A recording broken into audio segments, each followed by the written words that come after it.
All right, let's take a look at our Blizzard bag number 2, solving linear equations with one, none, and infinite solutions. So following through my steps, first thing I always look for is if there's any distributive property, which there is on the left-hand side of this equation. So that means I need to take 3 times x, which will give me 3x. Then we need to take 3 times, keeping the sign in front of the 5, negative 5. So 3 times negative 5 is negative 15. Go ahead and bring down the rest of my problem. Once we've done the distributive property, then we look to see if there's any like terms that will go together on the same side of the equation. On the left-hand side, I have like terms 2x plus 3x, which would equal 5x, minus 15 equals no like terms on the right-hand side. One has a variable, one does not. Now we're ready to start using our inverse operations. As we start to isolate, we need to get the variables to one side, so I either need to move the 5x or the 4x. I'm going to choose to move the 4x because it's less. To move a positive 4x to the other side, and to get it to cancel, I'm going to subtract, because 4x minus 4x cancels, equaling 0. So on the right-hand side, I'm left with 13. On the right-hand side, 5x minus 4x is 1x, and then I have minus 15.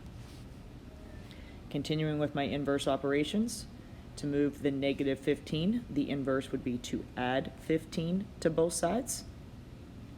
Negative 15 and positive 15 are opposites, so those will cancel, leaving us with just 1x, or x, and 13 plus 15 is 28. So folks, this would be one solution,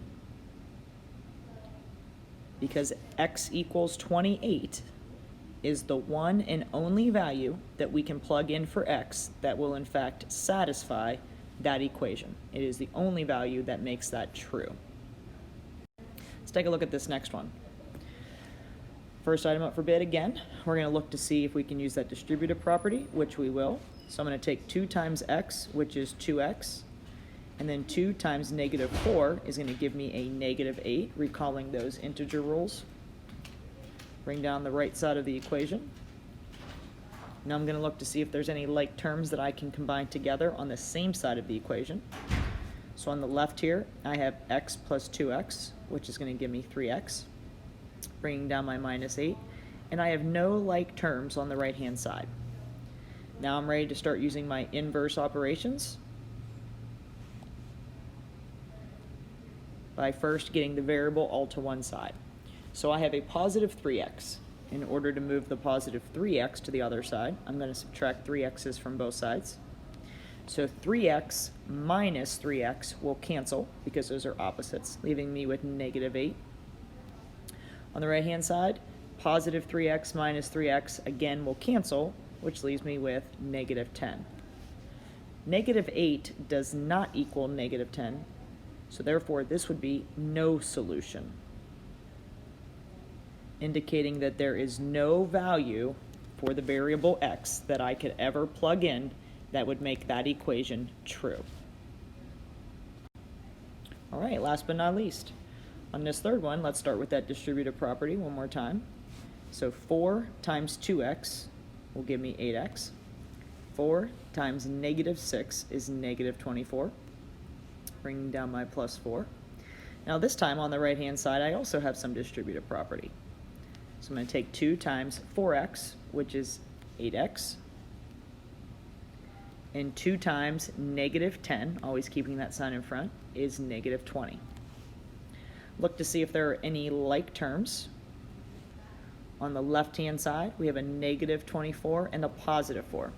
So if I have a negative plus a positive, I am actually subtracting and keeping the sign of the larger. So negative 24 plus 4 will give me a negative 20. And bring down the rest of my problem.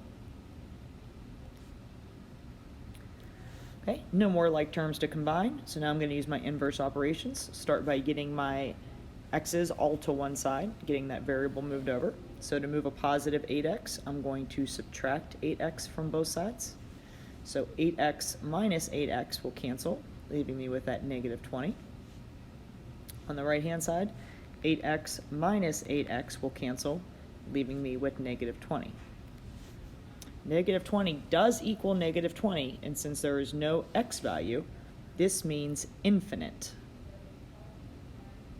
solutions. And that indicates that I can plug in any value in for x, and it will make that equation true. So any value for x this time will make that equation true. All right, check over your work.